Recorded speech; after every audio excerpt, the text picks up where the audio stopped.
El lenguaje, Las palabras. construyendo ideas. Imaginando mundos. Somos encuentro, Somos comunidad. somos actualidad. Somos comunicación para el bienestar. Hola, ¿qué tal? Estamos aquí en las instalaciones de Comunicación para el Bienestar. El día de hoy vamos a hablar del tema del COVID-19. Para eso tenemos a nuestra invitada del día de hoy, Estela Albino, que es doctora en ciencias y que nos va a explicar ampliamente pues, las implicaciones que tiene este virus que de alguna manera ha cambiado el mundo, la dinámica social, etc. También, como ya es tradición, tenemos la presencia de Eduardo Carrasco e Ivette Serna. Empezamos por los números, para ser como muy concretos. Los números a mitad de diciembre. Y los números creo que son muy concretos, son impresionantes, por lo menos en México. Tenemos 1.250.000 casos confirmados de COVID. Tenemos casi 114.000 muertos. Por otro lado, tenemos el 70% de las camas ocupadas en la Ciudad de México. Y a nivel nacional, pues hay un 58% de camas de hospitalización disponibles, 42% de camas ocupadas. ¿Qué te dicen esos números, Estela? Pues justo que esta pandemia que ya va a cumplir un año de haber aparecido el paciente cero en China y que su origen se remonta a una zoonosis a través del contacto con los humanos, pues entonces que sigue muy activa, ¿no? Que en realidad todavía esta fase, como lo habían planteado desde un principio, por lo menos en México, iba a ser largo, como han sido largas las pandemias que hemos enfrentado como humanidad, ¿no? Entonces el proceso de esta pandemia todavía, digamos que va para largo. ¿Por qué nos da la impresión de que es una enfermedad o un virus distinto a lo que habíamos tenido? ¿Distinto en qué sentido? Porque en realidad tenemos muchas enfermedades en las cuales se podrían ya considerar pandemia, principalmente en México, la obesidad, la diabetes. Este es un virus, por supuesto, que nos causa un mayor reto porque los virus son difíciles de tratar y de curar. Por supuesto, no existe una cura para un virus. Entonces, supongo que esta diferencia de tener en mente que no existe una cura, que solo existe prevención, que existe un tratamiento, nos hace ponernos más alerta y tener hasta cierto punto este miedo a decir qué va a pasar, ¿no? Está siendo muy largo, pero todo esto es un proceso, digamos, natural, un proceso natural de una enfermedad. Estela, yo estoy muy agradecido con tu presencia aquí y quisiera pedirte si nos podrías ayudar a comprender un poquito más específicamente cómo es este SARS-CoV-2, cuáles son sus características, por qué nos ha implicado tantos retos científicamente a la humanidad y por qué tantos estragos. Okay. Pues es un microorganismo, es un virus que es de RNA que se transmite a través de vías aéreas. Los virus son material genético, en este caso es de RNA, que entra en contacto con su hospedero, necesita un ser vivo, en este caso una célula, para adquirir la maquinaria de este individuo o de esta célula como tal y poderse replicar y secretar sus proteínas y llevar, digamos, a cabo su vida, ¿no? O sea, pero en realidad un virus no está vivo, un virus es difícil de explicar si está vivo, está muerto, es una gran controversia, pero siempre necesita un hospedero. Entonces, este virus es un virus en forma de corona y se ha investigado y hay muchos artículos actualmente porque la investigación volcó ahí para poder tratar de entenderlo. Existen otros coronavirus. Este en especial pues apareció, se sabe que fue de una zoonosis de un murciélago, de un pingolín. Todavía nos falta mucho que estudiar con la tecnología de secuenciación. Hemos podido descifrar que podría venir de estos animales y que saltó a los humanos, pero es un proceso largo, es un proceso que lleva años de tener en contacto justo con este medio ambiente, con estos animales. Entonces, se sabe que ataca vías aéreas, es de transmisión por contacto. Entonces, los individuos desarrollamos problemas. Hasta ahorita se sabe que es multisistémico. ¿sí? Puede atacar tanto vías aéreas, intestinos, cerebro, hígado, riñón. Entonces, todavía estamos investigando, todavía el mundo está volcado investigando todos los procesos que podrían. Entonces, por eso nos ha causado todos estos estragos en nuestra forma de vida, porque en realidad es un microorganismo nuevo al cual tenemos que aprender cómo se está comportando, cómo nos infecta, qué repercusiones va a tener, y todo esto se está investigando. Entonces, para poderlo controlar, pues tenemos que tener ciertas medidas, cambiar ciertas costumbres para poder controlar y poder entenderlo y vivir con él. Estela, hay una controversia entre los gobiernos de Estados Unidos, China, mediado ahí por la OMS, sobre el rastreo del paciente cero. ¿Qué tan trascendente es encontrar a este paciente cero? Si nos puede ayudar en la investigación o es un tema más de corte político. Pues ahorita la investigación científica como tal es rígida y se sabe que al tener la secuenciación no se encuentra ningún fragmento que pueda haber sido manipulado o introducido por él. Hay revistas de corte científico y de muy alto impacto en donde el estudio es muy serio y se logra definir que sí hubo un salto de un animal a animal. No se sabe perfectamente cuál fue el medio, y el encontrar el paciente cero desde mi perspectiva a estas alturas pues ya es más de corte político, porque pues la situación ya la tenemos, ya pasó un año, el virus ya está por todo el planeta. Entonces en realidad lo que nos queda es seguir aprendiendo de este virus, seguir estudiándolo y comprendiéndolo para ver cuáles serían los estragos que nos estaría dando a nosotros como población, como humanos, y prepararnos, porque además no sería el único, ni el primero, ni el último.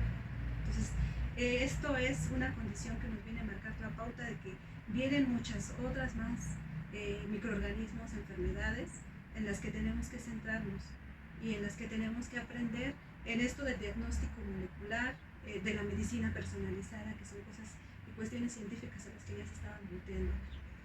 Entonces, ya más que buscar a un solo paciente, quién fue y el culpable, creo que nos debemos de centrar en que ya está aquí, ya se sabe que viene, es natural, pues, si de alguna manera lo tenemos que nombrar, es natural.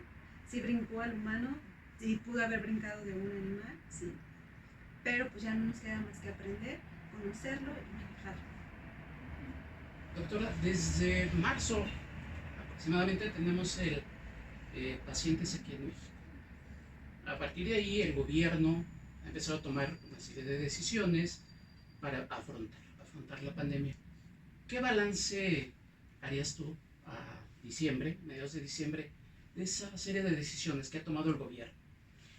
Para mí, desde la perspectiva de que es algo nuevo para todo y todo el planeta, en realidad para todos nosotros, para mí han sido decisiones adecuadas. Se siguen protocolos que ya han sido establecidos en otras condiciones y que se podrían asemejar a esta situación en otros casos de la pandemia, como por ejemplo la que fue de H1N1 en el 2009, el uso de cubrebocas, el aislarnos, el tener limpias las manos, nuestro entorno. Todas estas nos enseñan, toda esta experiencia que tuvimos hace 10 años aproximadamente, nos sirvió para aplicarlas. O sea, no salió de la nada, es un protocolo que está bien establecido y del cual aprendimos hace 10 años, y se toman esas evidencias y se toma ese manejo para poderlo aplicar en una condición actual que es muy similar a la que se vivió hace 10 años. A mi parecer, se tomaron las medidas adecuadas. Creo que nadie está preparado, nadie en el planeta estuvo preparado para la llegada de un patógeno de este tipo, entonces se hace lo mejor posible. En este caso, la gente que está al frente, por lo menos de aquí en México, se me hace gente que es responsable, gente que conozco que su trayectoria es muy buena, tienen un trasfondo científico impecable, entonces sí saben lo que están haciendo. Entonces, para mí ha sido bueno el desempeño y las decisiones que se han tomado. el hecho de que salgan y compartan esta información a nivel nacional en horas de alto aforo de los que ven estas noticias, de público, a mí se me hizo muy correcto, porque algo que nos falta a nosotros como cultura en México es tener conciencia de la salud de nosotros mismos y de cómo podemos cuidarnos.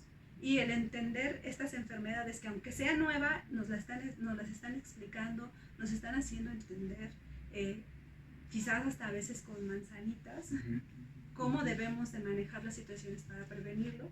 Pero para mí es correcto, porque quien conoce y entiende el problema lo puede atacar mejor, puede solucionar mejor. Entonces, para mí ha sido correcto. ¿Cambiarías algo? ¿Agregarías algo? ¿Quitarías algo de esta estrategia? Me pondría más camas. Aparte de eso. Pues creo que todo ha pasado tan rápido y las actuaciones han sido buenas, bien, con respecto a lo que hay, a lo que se tiene, pero sí me gustaría que hubiera un mayor apoyo hacia la investigación, hacia la ciencia, hacia al personal que verdaderamente se está dedicando a combatir esta enfermedad, y que podría tener posibilidad de dar más para salir adelante de esta crisis, pues, de salud que tenemos. Entonces, creo que sí se tiene que enfocar muchos recursos para poder, para el sector salud en donde se está atendiendo, pero también para la parte de investigación, para poder aportar, para poder tener a todo el personal que verdaderamente México tiene, que está capacitado, que tiene los conocimientos para poder enfrentar de forma autónoma el país, de forma autónoma, para poder enfrentar esta emergencia que tenemos. Y que, repito, no va a ser la primera, no va a ser la última. Va a venir mucho más, y es hacia donde se está enfocando justo esta nueva era de la medicina personalizada, patógenos agresivos, que tenemos que conocer a nuestra población y tomar el cuidado de nuestra salud. Estamos con la doctora Estela Albino, especialista en medicina molecular, que colabora actualmente investigando en el Instituto Nacional de Cancerología. México es un país muy diverso, ¿no? Geográficamente hablando, además, ¿no? Hay condiciones muy particulares en las diferentes partes de las regiones que componen el país. El índice, por ejemplo, de toda la numeralia que nos compartía José Luis hace rato, el Valle de México es el foco rojo, digamos, nacional prácticamente, pero también tenemos una densidad poblacional superior al resto del país, ¿no? Casi la tercera parte de los habitantes de México vivimos en este pedacito de territorio. ¿Cómo podríamos traducir eso para la prevención del contagio? Hace rato, antes de entrar a cámara, nos queda la impresión de que prácticamente va a ser inevitable, tarde o temprano todos tendremos que enfrentar desde nuestro organismo este desafío, pero en México, ¿tú crees que sería posible pensar en esta estrategia de manera nacional?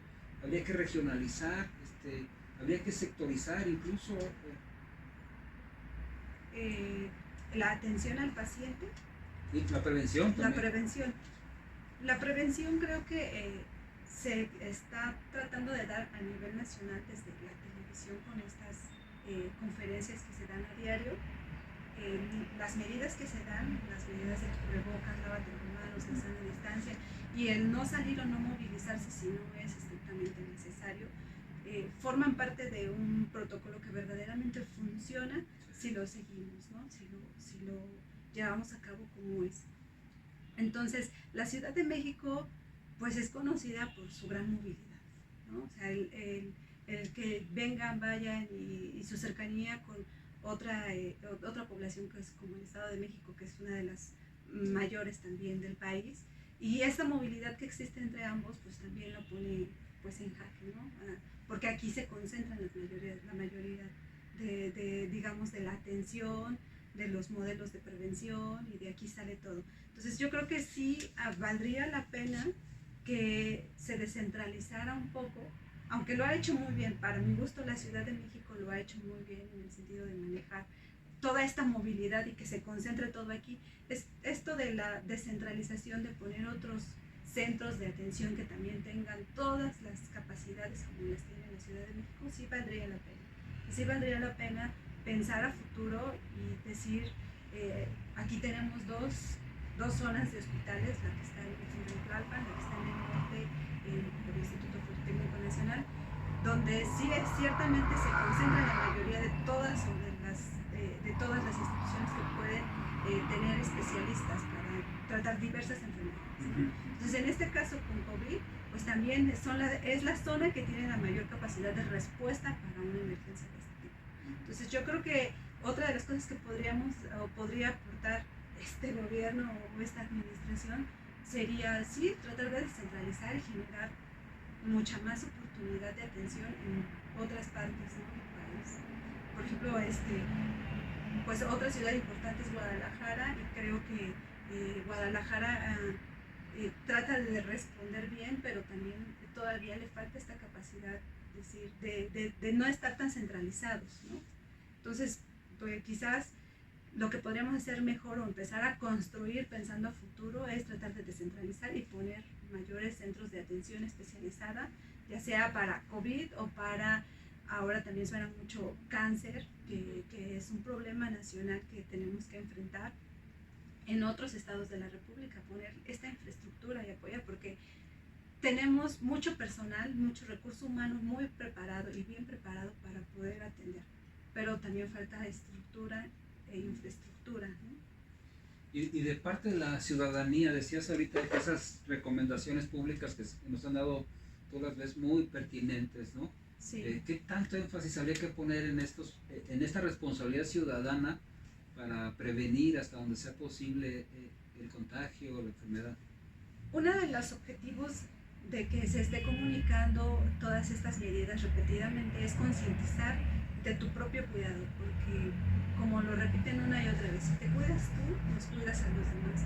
Y es generar esta conciencia en nosotros de que tan solo estas pequeñas acciones nos pueden ayudar a no contagiarnos o a no contagiarnos a todos al mismo tiempo, ¿no? A no poner en riesgo a estas personas que podrían ser más susceptibles o que son de riesgo y que lamentablemente van a tener un desenlace fatal, ¿no? Entonces, yo creo que el concientizarnos, el tratar de concientizar a toda la población es muy importante. Es muy importante. No puedes estar saliendo porque se te antojaron los tacos y salir y estar ahí en el puesto de la calle con todos comiendo, ¿no? O sea, existen afortunadamente ahorita la apertura de virtual, de cosas remotas se está abriendo. También son cosas y tecnologías que van caminando y van avanzando con esta emergencia. Entonces, ya podemos acceder a ellas, la mayoría de las personas, y los que lo podamos hacer. Hay otras que entiendo que tengan que salir por cuestiones económicas, porque su trabajo así se los pide, porque si no salen, en realidad no tienen el ingreso suficiente para mantenerse, para alimentarse, para su vivienda y para la salud, ¿no? Entonces, todos estos que son derechos en verdad de cada uno, el derecho a la vivienda, el derecho a la salud, el derecho a estar bien, son muy importantes, y a la hora de ejercerlos, tenemos que ejercerlos también con responsabilidad, porque tenemos derechos pero también obligaciones. Y en este contexto de la pandemia, pues si es necesario que salgas porque vas a trabajar, trata de guardar tu sana distancia, de usar cubrebocas como un tope más para que no te contagies o no contagies a alguien más. Y ser muy conscientes de que si tú tienes síntomas, identificarlos y decirte a ti, yo me cuido y tomo en serio lo que me está pasando y no hago una dispersión, ¿no? Entonces, y si es muy necesario salir a trabajar porque tú eres el sustento de tu hogar, pues hacerlo con las medidas máximas, ¿no? O sea, tomando así en serio cubrebocas, la distancia y el lavado de manos. ¿Las posadas? No, o sea, cero posadas. Sí, canceladas. Es algo que ya sabíamos, ¿no? Es algo que desde inicios del año, en donde todavía pudimos nosotros disfrutar las fiestas de fin de año y nuestras tradiciones de reyes y todo, todavía las pudimos disfrutar antes de entrar a esta contingencia. Entonces, desde el inicio ya nos tendríamos que haber hecho a la idea de que las cosas tienen que ir cambiando. Y desafortunadamente este año no nos puede tocar aglomeraciones que implican las fiestas, ¿no? Entonces, pues sí, apoyar el estar cerca pero a la distancia con todas estas nuevas tecnologías que ahora están avanzando y se están poniendo a disposición para poder seguir siendo lo sociable que somos, ¿no? Porque somos seres sociables, no nos gusta estar aislados, pero entender que por ahora no es prudente, no es lo más importante es poder festejar más adelante que seguimos con vida, que seguimos con salud y que sí. Que seguimos con salud, y entonces por ahora yo creo que no, seguir las recomendaciones que son acertadas a mi parecer, son el protocolo que debemos de seguir. Vamos a guardar la distancia ahora, los que no somos convivientes, hay que guardar la distancia y celebrar a distancia.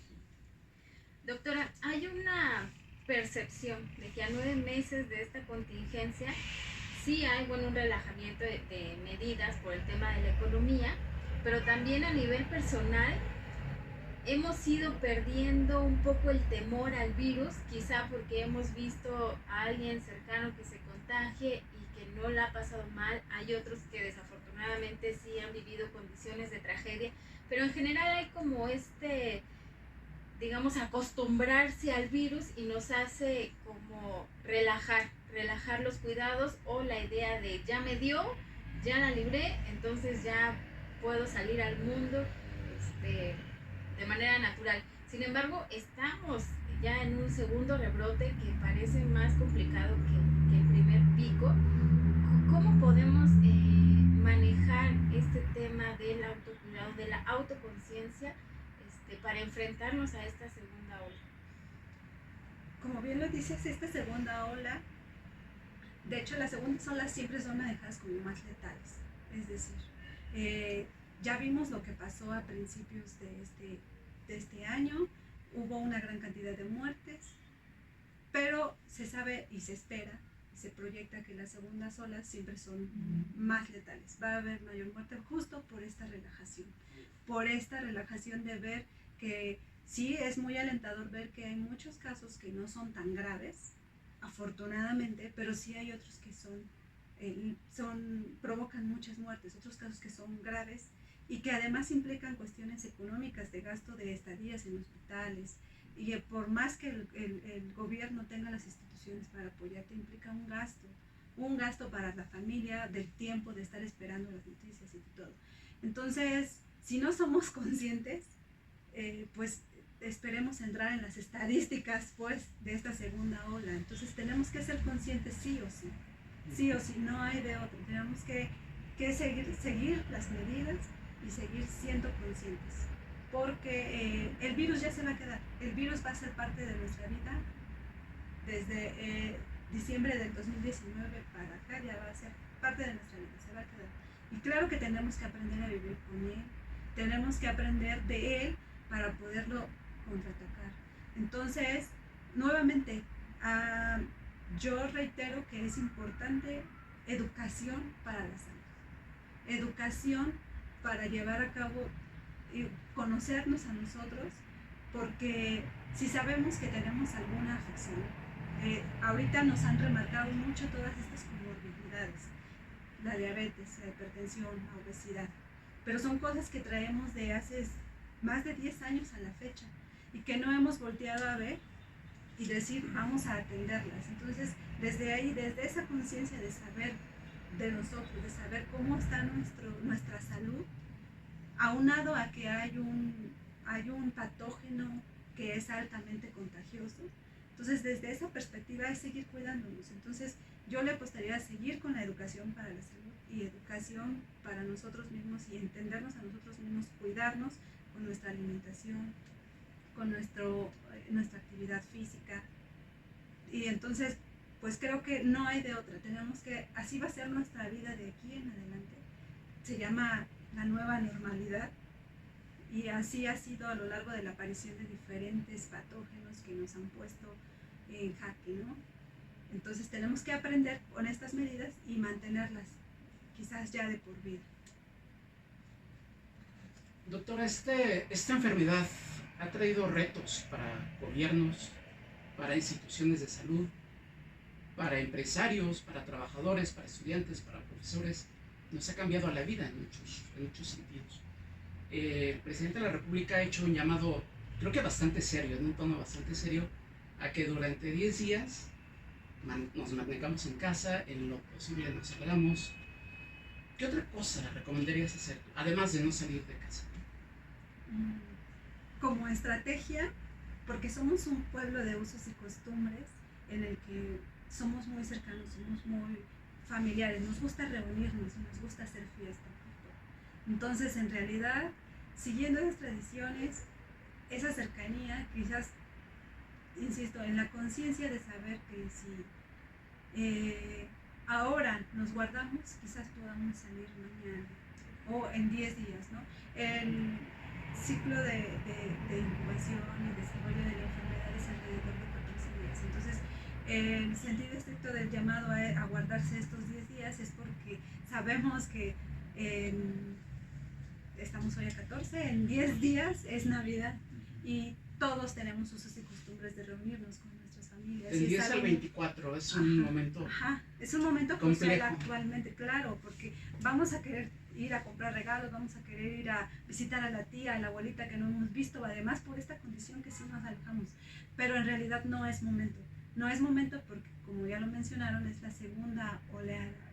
Los casos van al alza, como ya mencionaron, el 70% al día de hoy de ocupación hospitalaria. Entonces esto ya nos pone en foco rojo de que no podamos salir, porque esto desafortunadamente a la larga, en 15 días vamos a ver el producto de nuestro comportamiento. Es decir, en 15 días vamos a ver la cantidad. Si estábamos el 70% a lo mejor en 15 días, si no seguimos estas medidas, en 10 días vamos a tener un 100% y en verdad vamos a causar una crisis. Una crisis que afortunadamente en el país no la hemos tenido, una crisis hospitalaria de que no haya atención, que se hayan saturado los hospitales. Ha habido defunciones desafortunadas por otras causas de que no llegan, de que no acuden a tiempo al hospital, pero yo creo que la atención ha estado abierta para atender a pacientes y a pacientes críticos. Entonces, si llegamos todos en bola, no esperemos al rato que nos atiendan, ¿no? Porque no va a haber capacidad humana ni hospitalaria para poder atender a las personas. Entonces, vale la pena entender y guardarnos, sí, estos 10 días que el presidente hizo al llamado para tratar de evitar esta agregación que representa para nosotros como cultura la Navidad y el reunirnos y estar juntos, pero se extendería, o sea, todavía hasta el próximo año. O sea, en realidad estamos, pues, digamos que a medias de la pandemia. O sea, todavía falta un largo camino que recorrer. Entonces, en realidad, son 10 días para evitar que no se colapsen los sistemas de salud. Son los más peligrosos, pero no quiere decir que... No quiere son decir los que son los 24, únicos. pasando el 24 ya le hicimos. No, pasando el 24 no, para nada. No, todo esto tiene que prolongarse. El llamado es pues porque nuestros usos y costumbres nos dicen vamos a juntarnos, pero no. Okay. Podemos esperar entonces que para la rosca de Reyes tampoco sea recomendable salir, ¿verdad? No. Estamos con la doctora Estela Albino, especialista en medicina molecular, y yo quisiera preguntarle ahorita con todo esto que ha venido comentándonos, vamos, ella se dedica a la medicina, pero No, ¿cuál? a la biología molecular. A la biología molecular, perdón.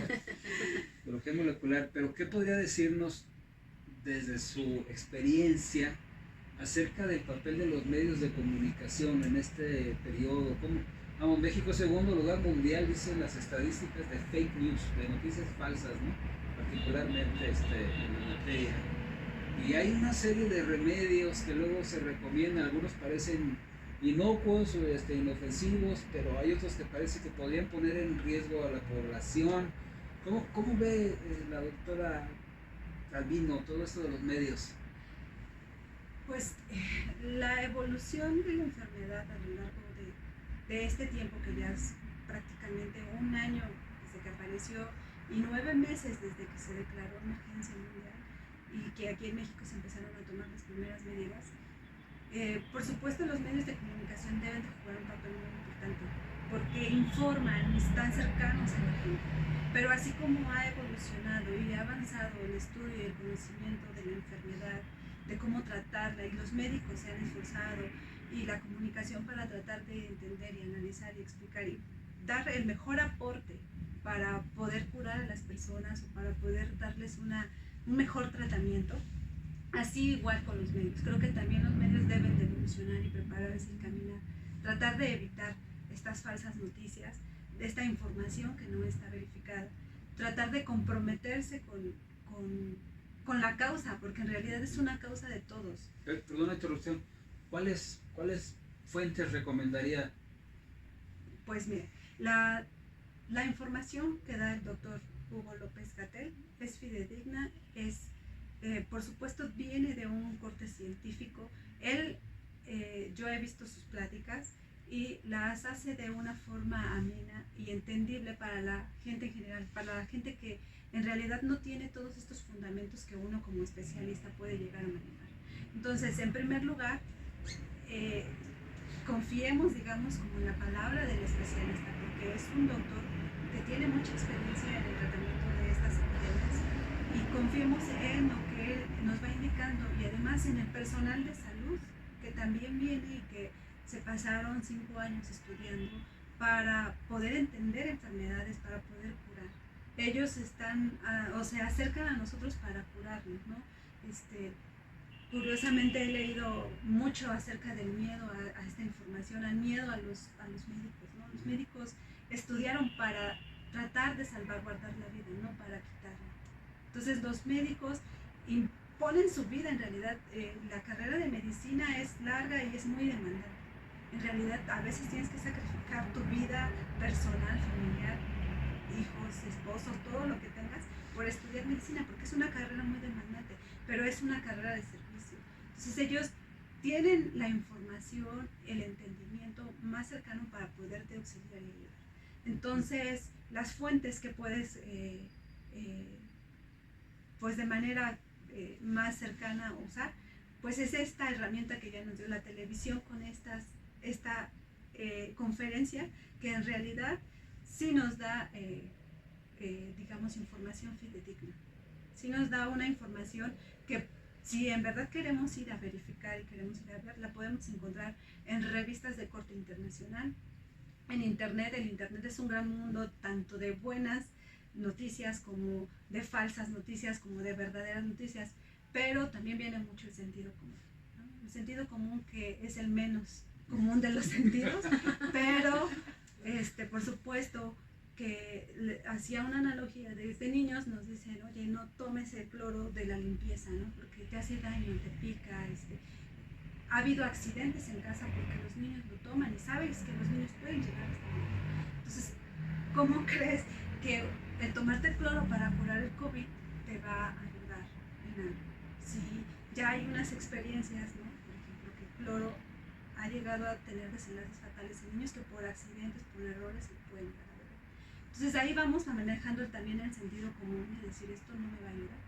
Sé que existe el miedo a enfrentar lo nuevo, existe el miedo, es una enfermedad nueva, es una enfermedad que estamos entendiendo apenas, pero hay que guiarnos de la gente que es experta, que dedicó su vida a estudiar cosas como este tipo de enfermedades, a los médicos que saben tratar con los pacientes, y que tienen acceso a la información y la pueden entender, y a lo mejor de alguna manera digerirla y decirles a la gente que no maneja estos términos de una manera más coloquial, decirle, trátate así, estas son las indicaciones, y seguirlas.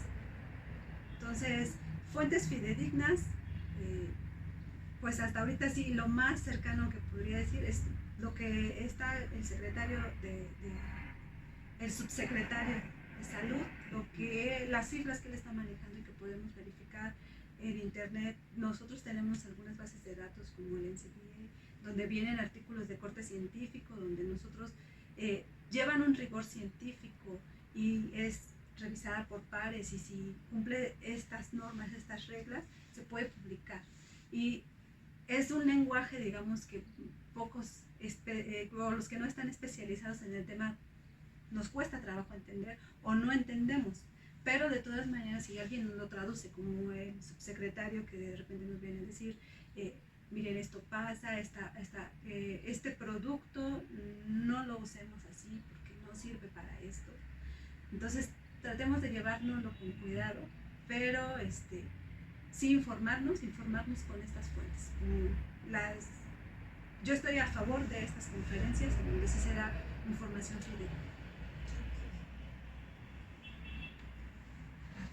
Hace rato hablabas de los retos científicos relacionados con esa nueva enfermedad. Estamos parados en un momento bien complejo, esta segunda ola de la pandemia, pero tenemos por ahí una luz que se llama vacuna. ¿Cómo podemos entenderla? ¿Qué podemos esperar de esa famosa vacuna que ya tenemos el día de hoy? Debemos alegrarnos, por supuesto, y debemos también de tomarlo con mesura, porque si es verdad que la ciencia ha avanzado a pasos agigantados, la tecnología ha avanzado a pasos agigantados, y es una colaboración mundial, y es un esfuerzo mundial por obtener una vacuna para poder prevenir y controlar esta pandemia, también cabe destacar que estamos en un momento complejo en el que todavía seguimos entendiendo, estudiando, y falta mucho camino por recorrer para entender, conocer y poder llegar a tener un tratamiento y una cura real de esta pandemia que es de COVID-19. Es un pequeño respiro que nos está dando todos estos esfuerzos mundiales por esta vacuna. Es muy buena noticia, por supuesto, pero no debemos de confiarnos. O sea, todavía tenemos que seguir con las medidas, porque además el plan de vacunación va centrado a las personas que podrían ayudarnos a nosotros si llegamos a contagiarnos y a tener alguna complicación. Es decir, la primera sección es para la gente que está en primera línea atendiendo a todos los enfermos con COVID. Entonces, esa sería la primera protección para poder atender a los siguientes que todavía van a estar contagiándose, ¿no? Luego viene el personal que es, vulnerable porque tiene alguna comorbilidad o porque está en edad arriba de 60 años, ¿no? Entonces, esto estamos hablando que son 1 mes, 2 meses para que vacunen al personal de salud de primera línea, 1 mes, alrededor de 2 meses más para que personas de la tercera edad o personas de 60 o más, que además también tengan comorbilidades y que sean adultas, y posteriormente ya viene el resto de la población, que estamos hablando finales del 2021. Entonces, aunque es un respiro, porque vamos a tener gente que nos va a atender y va a estar protegida, o sea, todo el personal de salud que está en primera línea y que nos va a ayudar, todos los demás todavía estamos expuestos y no hay mejor prevención que todavía seguir las medidas. El cubrebocas, lavado de manos y la sana distancia, y pues no salir si no es necesario. Entonces, aunque es una luz en este túnel, que hemos estado atravesando de oscuridad, es una luz y es muy buena noticia, y es un tiempo rápido, es un récord en realidad el generar una vacuna en este tiempo. De todas maneras, todo esto lleva un proceso y todavía nos falta, para que todos nosotros, que en su mayoría no somos gente de riesgo, todavía falta 1 año para que podamos acceder a la vacuna. Entonces, digamos que la vacuna no es la panacea, no es la salvación final, sino que es el principio de algo bueno, el principio de una serie de cosas que tendríamos que empezar a hacer, y una dinámica y una cultura que tendríamos que empezar a modificar. Es el principio del camino para toda esta nueva normalidad, para poder coexistir y convivir con el COVID-19. Entonces, las vacunas existen desde la viruela. Entonces, nos han ayudado mucho, claro que sí, pero también todo nuestro estilo de vida es importante para que estas funcionen. Entonces, sí es una maravilla poder tener acceso y que en tiempo récord se haga, pero a mi parecer no es la panacea, porque todavía nos vamos a seguir enfrentando. Habrá gente, tiene una efectividad del 50% en la primera dosis, del 95% con la segunda dosis, pero de todas maneras hay casos en los que todavía puedes estar en riesgo de contagio. Existen personas en las que no va a poderse aplicar, por ejemplo, personas que tienen alergias, se está limitando su uso porque podría ser contraproducente, entonces todavía estas personas van a estar expuestas. ¿Nos va a ayudar a controlar el virus? Sí. Nos va a ayudar a que haya una cadena de contagios menos amplia, sí, pero el virus todavía va a estar con nosotros de aquí en adelante. Entonces todavía se tienen que seguir haciendo esfuerzos y se tiene que seguir investigando para poder entenderlo, para poderlo tener un tratamiento efectivo y para poderlo contener. Decías al principio que hay una expectativa de una veintena de nuevos virus que podrían generar igual número de padecimientos. Estamos apenas conociendo a los virus.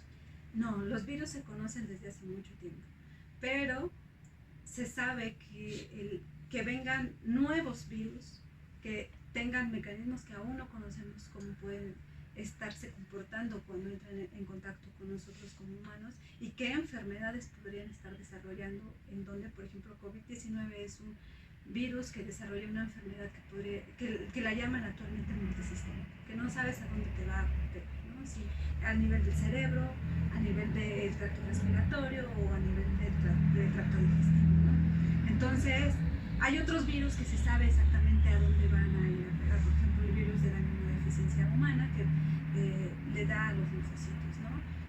El virus de la hepatitis C, que se sabe que solo ataca hígado, ¿no? Entonces, y que ahí tú ya puedes hacer estrategias porque ya sabes hacia dónde están dirigidos. En este caso, COVID tiene una amplia gama de tropismo que va y se pega a ciertos receptores, pero que se encuentran en diferentes órganos de nuestro cuerpo. Entonces, a eso le llamamos que es multisistémico, que puede pegar a diferentes sistemas de nuestro organismo. Así como apareció COVID, digamos que van a aparecer muchos otros virus, muchos más. Se sabe, se ha investigado que, pues por supuesto, nosotros evolucionamos nuestro medio ambiente y por supuesto que los demás organismos, microorganismos, llámese virus, bacterias, hongos, las mismas plantas, también estamos en este desarrollo, en esta evolución. Entonces, podríamos esperar muchos otros más virus que pudieran llegar y competir por la pandemia más larga. Claro que sí, pueden haber muchos más virus que pueden aparecer. Entonces, esta preparación que nos está haciendo el favor de darnos el COVID, montar nuevas instalaciones para el diagnóstico, para el tratamiento, para la atención, por supuesto que es una enseñanza y es con lo que vamos a seguir caminando. Es una maestra estricta, pero maestra, ¿verdad? Dura. Una nueva manera de entender además la medicina, prácticamente personalizada. La medicina es la tendencia que actualmente se tiene, es personalizada y nos lo está enseñando COVID-19. No sabemos, el virus infecta, pero puede llegar un paciente con síntomas respiratorios. Y no podemos esperar que todos lleguen con síntomas respiratorios. Algunos llegan con síntomas neurológicos y algunos llegan con síntomas gastrointestinales. Entonces, ahí ya tienes que ver al paciente por paciente por paciente. Entonces sí, una de las tendencias muy importantes que se está dando y hacia donde va la medicina es la medicina personalizada, para saber que cada persona tiene diferentes problemas a nivel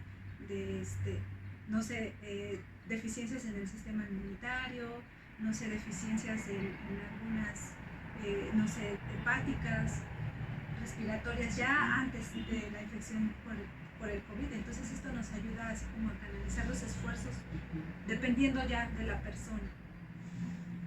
Doctora, regresando un poquito al tema de los medios de comunicación y cómo ha sido su manejo de COVID, mencionabas antes de la grabación que, bueno, así como el sector salud y la ciencia ha evolucionado en el conocimiento, la comprensión, el tratamiento de este virus, pues del mismo modo se esperaría que los medios de comunicación y los reporteros que están cubriendo estas informaciones pues también evolucionaran en la comprensión, en la difusión y en el manejo responsable de la información, ¿no? ¿Tú consideras que hay esta paridad o crees que todavía nos están quedando a deber un poquito? Creo que sí nos están quedando a deber un poco. Como bien mencionas, y ya lo hemos dicho, están evolucionando la medicina, está evolucionando la forma en cómo estamos nosotros viviendo, cómo vamos a tomar nuestra salud en las manos.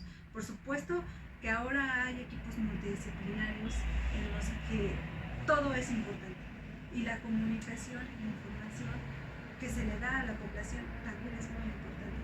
Entonces, sí amerita que se haga un esfuerzo hacia evolucionar y tratar de capacitarnos mejor, de capacitarnos para hablar, digamos, si sé que voy a ir a hablar de estos temas de salud, por lo menos entender un poquito el contexto, ¿no? Entonces, si voy a ir a preguntarle al experto sobre esta contingencia, pues me preparo un poco, y es esa parte de evolución como humanos, de cómo nos estamos comunicando. Entonces sí creo que haga falta un poquito el que evolucionen y le pongan un poquito más de su parte para que sea reflejo de que también como sociedad tenemos la disponibilidad de la información, vamos a aprovecharla al máximo. Y entonces vamos a aplicarla, y entonces también los medios de comunicación deberían de tratarnos así, de decir, sí me va a entender, sí sabe de lo que está hablando, ¿no? Entonces, y de que vayan pues realmente preparados, sí. O que es útil lo que nos están informando. Sí, que sea útil. O sea, una de las premisas de la gente que comunica es que la información que me estás dando es útil, ¿no? Esa debería de ser una de las premisas. Es decir, lo que tú me estás diciendo me va a servir para mi vida, y más en estas condiciones. Es una enfermedad que nos puede dar a todos, no importa condición social, sexo, nada, o sea, a cualquiera nos puede contagiar, ¿de acuerdo? Entonces, nos es útil que tú sepas y que tú nos puedas comunicar esta información, claro que sí.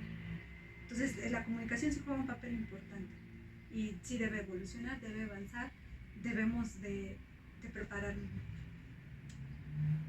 El reto también para la comunicación para la salud. Ahí hay una beta bien interesante. No sé si se queda por ahí alguna pregunta en el tintero que se quisiera desahogar. Pues más bien, si hay algo que no hayamos preguntado, que sea ¿Qué importante. urge? ¿Qué falta? ¿Qué dirías tú que urgiría? Que urge que nos pongamos de acuerdo todos como país. O sea, es muy difícil, yo lo sé, Sí. pero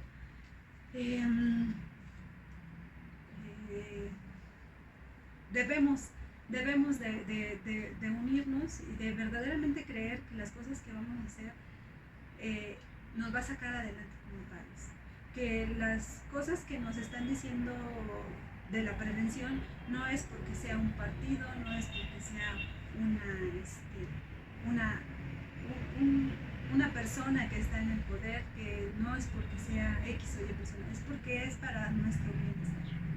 Es porque en verdad estas cuestiones de llevar a cabo el protocolo, las normas de seguridad para salir, nos van a servir de algo, nos van a servir.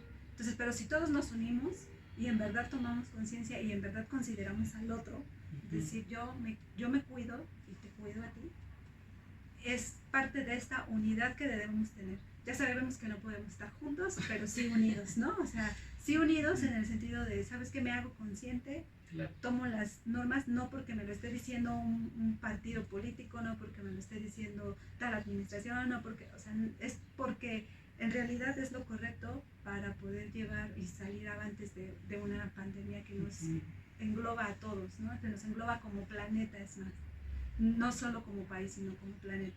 Entonces, el tomar conciencia de que estoy yo, pero también está el otro yo, ¿no? El reflejo de mí, que es los que conviven. Pues te agradecemos tus comentarios, tus palabras. Además, en este que es el último programa del año, el último programa de la primera temporada de Comunicación para el Bienestar, eres algo así como nuestra madrina de cierre de esta emisión y de este esfuerzo que hacemos en conjunto. Eduardo, no sé si quisieras agregar algo Pues a bueno, manera de despedida. aprovechando el recordatorio del cierre de temporada, agradecerles a todas las personas que han atendido nuestros mensajes, nuestras comunicaciones, hoy honradísimos privilegiados con la compañía de la doctora Albino. La verdad es que vamos, ha sido un periodo intenso.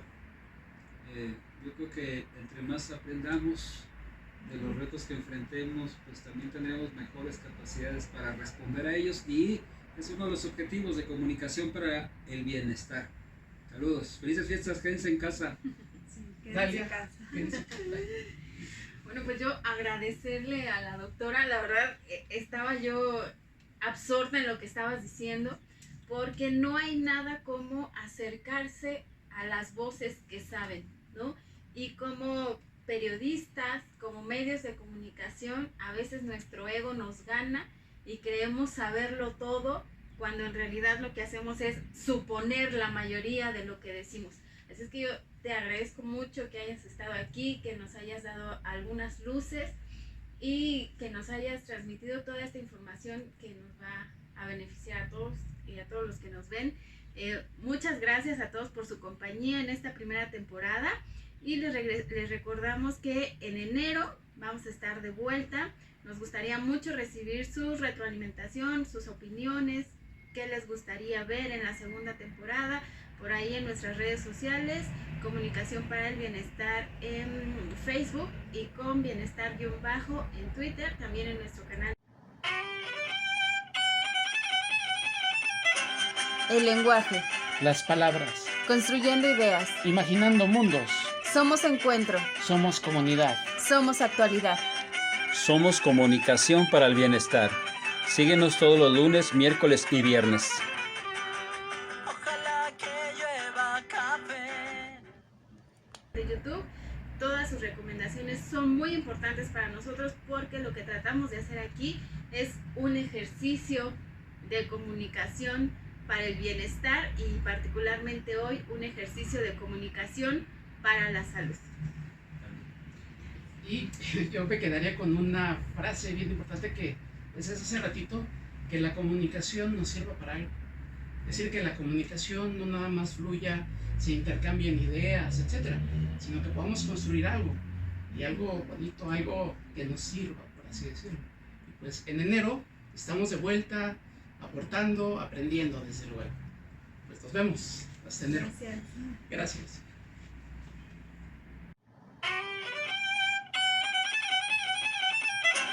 El lenguaje, Las palabras, construyendo ideas. imaginando mundos. Somos encuentro, Somos comunidad. somos actualidad. Somos Comunicación para el Bienestar.